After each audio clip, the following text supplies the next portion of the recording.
அமைச்சர்களின் வரவேற்பு நிகழ்வுக்கு லட்சக்கணக்கில் பணத்தினை செலவிடும் போது எவ்வாறு பாடசாலைகளை கட்டியெழுப்ப முடியும் என ஐக்கிய தேசிய கட்சியின் பாராளுமன்ற உறுப்பினர் சஜித் பிரேமதாச கேள்வி எழுப்பியுள்ளார். சூரியவெவ கல்வெவ பகுதியில் நடைபெற்ற நிகழ்வொன்றில் கலந்து கொண்டு உரையாற்றிய போதே அவர் இவ்வாறு குறிப்பிட்டார்.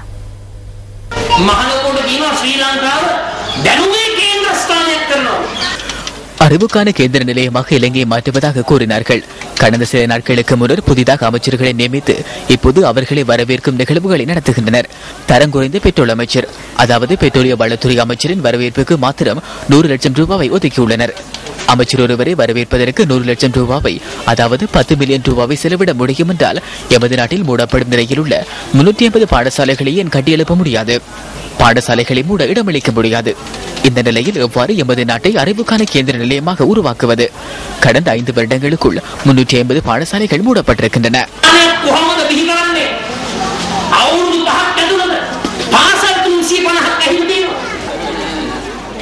இன்று மாலை சூரியவெவ கல்வெவ பகுதியில் 135 பாடசாலை மாணவர்களுக்கு சேமிப்பு வைப்பு புத்தகங்களை வழங்கும் நிகழ்வு சஜித் பிரேமதாசவின் தலைமையில் நடைபெற்றது.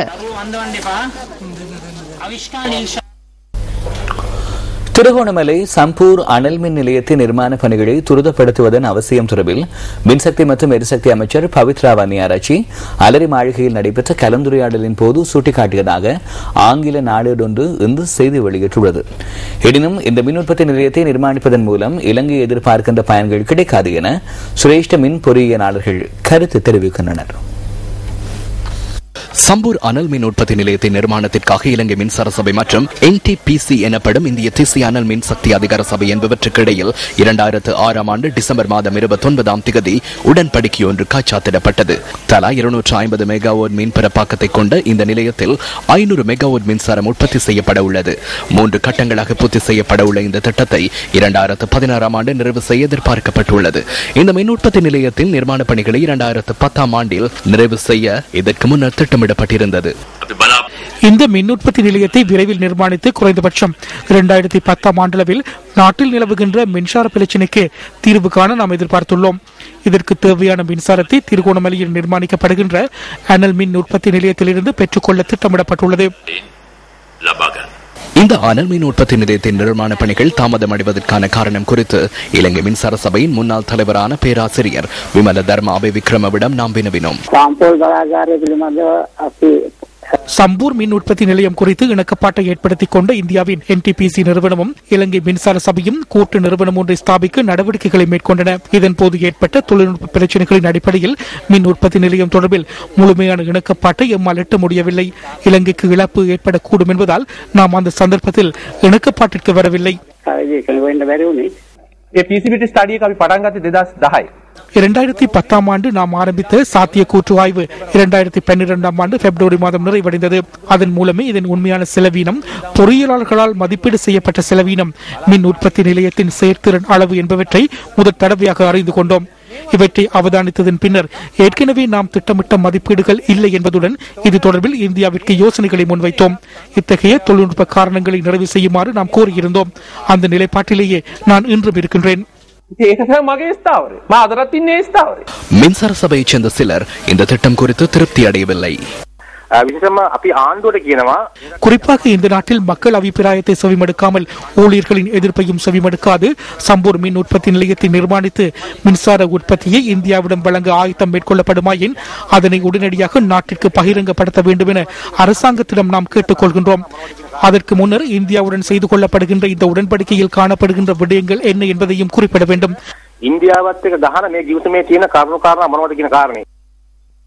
இந்த மின் உற்பத்தி நிலையத்தின் அனைத்து செயற்பாடுகளும் இந்திய தொழிலாளர்களினால் முன்னெடுக்கப்படுவதாக சிரேஷ்ட மின் பொறியியலாளர்கள் தெரிவிக்கின்றனர். உடன்படிக்கையின் மூலம் இலங்கையர்கள் மின் உற்பத்தி நிலையத்தில் பணிபுரிவதற்கு சேர்த்துக் கொள்ளப்பட மாட்டார்கள் என சுட்டிக்காட்டுகின்றனர். சம்பூர் மின் உற்பத்தி நிலையத்தின் மூலம் ஒரு அலகு மின் உற்பத்திக்காக 17 ரூபாய் செலவு ஏற்படும் என மின் பொறியியலாளர்கள் கருதுகின்றனர். எவ்வாறாயினும் தற்போது இயங்குகின்ற நுரைச்சோலை மின் உற்பத்தி நிலையத்தினால் ஒரு அலகு மின்சார உற்பத்திக்காக 13 ரூபாய் மாத்திரம் செலவாவதாக மின் பொறியியலாளர்கள் குறிப்பிடுகின்றனர். அத்துடன் சம்பூர் மின் உற்பத்தி நிலையத்தினால் உற்பத்தி செய்யப்படுகின்ற மின்சாரத்தை நாட்டிற்கு கொள்வனவு செய்ய நேரிட்டுள்ளதாகவும் அவர்கள் கூறுகின்றனர்.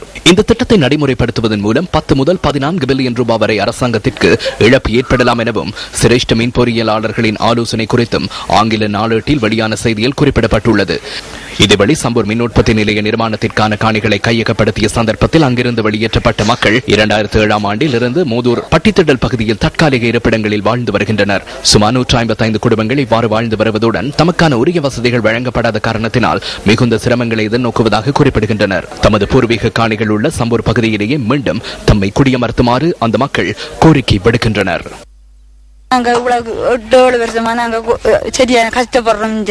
சரி, எங்களுக்கு ஒரு உழைப்பு இல்லை, ஒன்றும் இல்லை, சரியான கஷ்டம்.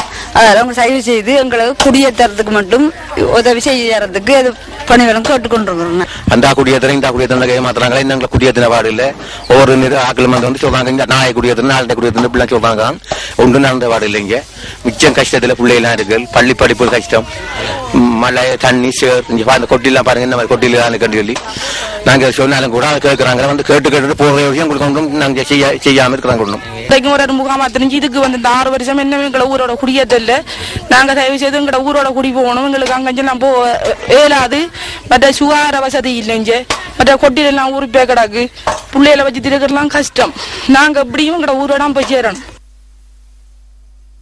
சம்பூர் அனல் மின் உற்பத்தி நிலையத்தின் நிர்மாண பணிகள் ஆரம்பிக்கப்படுமா? அதன் தற்போதைய நிலை என்ன ஆகிய விடயங்கள் குறித்து அறிந்து கொள்வதற்காக மின்சக்தி மற்றும் எரிசக்தி அமைச்சர் பவித்ரா வன்னியாராச்சியுடன் தொடர்பினை ஏற்படுத்துவதற்கு மேற்கொள்ளப்பட்ட முயற்சிகள் பலன் அளிக்கவில்லை. ஒற்றுமையையும் புரிந்துணர்வையும் ஏற்படுத்த பலவிதமான செயற்பாடுகள் முன்னெடுக்கப்படுகின்றன. இனங்களுக்கிடையிலான நல்லுறவை ஏற்படுத்துவோம் எனும் துணிப்பொருளில் அபுகஸ்தலாவ மஸ்ஜிதினூர் ஜும்மா பள்ளியில் நிகழ்வொன்று நடைபெற்றது. இந்த நிகழ்வின் போது பிரதேச அரசியல்வாதிகள், பிரதேச செயலாளர்கள், சர்வமத முக்கியஸ்தர்கள் உள்ளிட்ட பலர் கலந்து கொண்டனர். இதன்போது மதங்களுக்கும் இனங்களுக்கும் இடையிலான உறவுகளை வலுப்படுத்துவது குறித்து கலந்துரையாடப்பட்டது. மஸ்ஜிதினூர் ஜும்மா பள்ளி நிர்வாகத்தினரும் பிரதேச மக்களும் ஒன்றிணைந்து இந்த நிகழ்வை ஏற்பாடு செய்துள்ளனர். பரிசுத்த பாப்பரசர் 16வது ஆசீர்வாதப்பர் ராஜினாமா செய்த பின்னர் அந்த பதவிக்கு நியமிக்கப்படுவதற்கு தகுதியுடையவர்கள் என உலக பிரசித்தி பெற்ற ஃபாப்ஸ் சஞ்சிகை வெளியிட்டுள்ள 19 கர்தினால்கள் கொண்ட பெயர் பட்டியலில் இலங்கையின் பேராயர் பேரரசர் திரு மெல்கம் கர்தினால் ரஞ்சித் ஆண்டகையும் உள்ளடக்கப்பட்டுள்ளார். 65 வயதான பேராயர் பேரரசர் திரு மெல்கம் கர்தினால் ரஞ்சித் ஆண்டகை அந்த பட்டியலில் 13வது இடத்தில் உள்ளமை குறிப்பிடத்தக்கது. இதேவேளை பரிசுத்த பாப்பரசர் பதவிக்கு அடுத்து நியமிக்கப்பட உள்ளவர் குறித்து முக்கியமான 9 பேரின் பெயர்களை ஃபாப்ஸ் சஞ்சிகை முன்வைத்துள்ளது. கானாவின் பீட்டர் ட்ரகஸ், கனடாவின் மார்க் ஓவ்லட், நைஜீரியாவின் பிரான்சிஸ் ஓர்னஸ், பிலிப்பைன்ஸின் லூவி ஆண்டோனியோ, அர்ஜென்டினாவின் லியோனார்டோ சாண்ட்ரி ஆகிய கர்தினால்கள் இவர்களில் பிரதானமானவர்களாக காணப்படுகின்றனர். இது தவிர மிலானின் பேராயர் ஆங்கலோ ஸ்கோலா, வியன்னாவின் பேராயர் கிறிஸ்டோவ் ஸ்கொய்போன் மற்றும் சாவோ போலோவின் பேராயர் பெட்ரோ ஸ்காயார் ஆகியோரும் இந்த பட்டியலில் கிரமமாக பெயரிடப்பட்டுள்ளனர். ஒரு உள்நாட்டு செய்தி. தேசிய ஊழியர் சங்கத்தின் செயற்குழு கூட்டம் தேசிய ஊழியர் சங்க தலைமையகத்தில் இன்று நடைபெற்றது.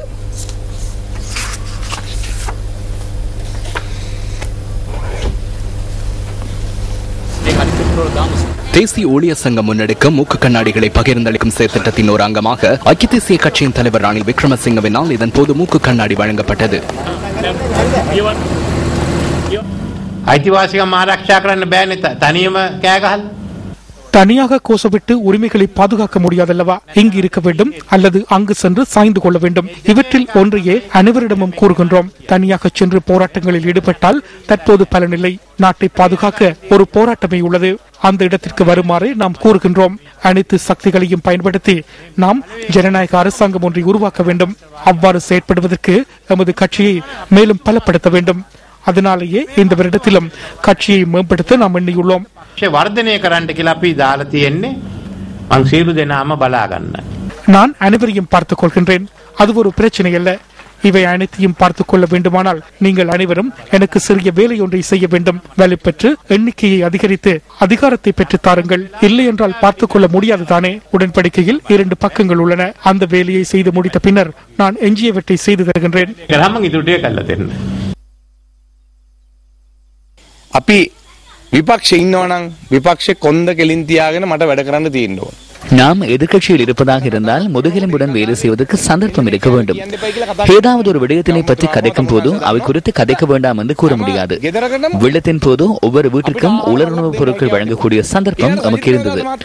அதன் பின்னர் சஜித் பிரேமதாசவும் அரிசி வழங்கினார். அவ்வாறு செல்ல முடியாது என்றும் நலன்புரி திட்டங்களை நிறுத்துமாறும் கூறுகின்றனர். இவ்வாறான நிலையில் அரசாங்கத்தை அமைக்கப் போவது யார் என்று எனக்கு தெரியாது. இதனால் நான் உளரீதியாக பாதிக்கப்பட்டுள்ளேன். இந்த உரை தொலைக்காட்சிகளில் ஒளிபரப்பப்பட்ட பின்னர் இதற்கு எதிராகவும் ஒழுக்காற்று விசாரணை நடத்துவார்கள்.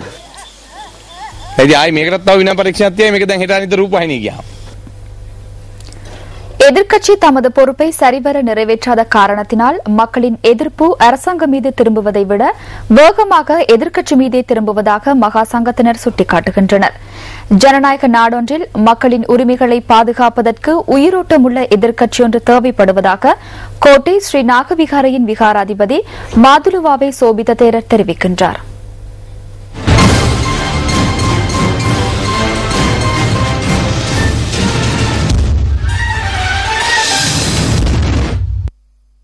தற்போதைய அரசாங்கம் எதிர்க்கட்சியில் இருந்தபோது அப்போதைய அரசாங்கமான ஐக்கிய தேசிய முன்னணியின் சில செயற்பாடுகளுக்கு எதிராக மக்கள் சார்பான ஜனநாயக ரீதியான வீதி போராட்டங்களில் ஈடுபட்டதாக மகா சங்கத்தினர் நினைவூட்டுகின்றனர்.